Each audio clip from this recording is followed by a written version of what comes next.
Siguradong mapapaawit ka ng lubi-lubi matapos mong mapanood ang video na ito. May pag-aaral lang sa Santo Tomas University sa halamang lubi-lubi na ang pinukulo ang dahon nito ay makatutulong sa pagkontrol ng blood pressure ng isang tao. Napapagaling nito ang iba't ibang uri ng urinary problem tulad ng UTI, kidney infection, hirap sa pag-ihi, pag-ihi na may kasamang pagdurugo, prostate problem at marami pang iba. Makatutulong din ito sa taong mataas ang blood sugar upang mabalanse ang sobrang dami ng asukal sa kanyang katawan.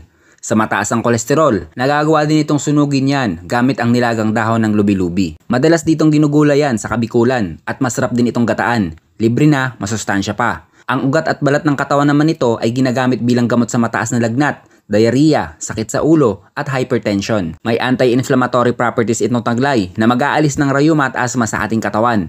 Sa pag-inom ng sabaw nito at pagkain, nagagawa niyang patibayin ang ating buto at ilalayo tayo sa osteoporosis. Mayaman din ito sa iron, makatutulong makaiwas sa anemia at nagpapataas ng hemoglobin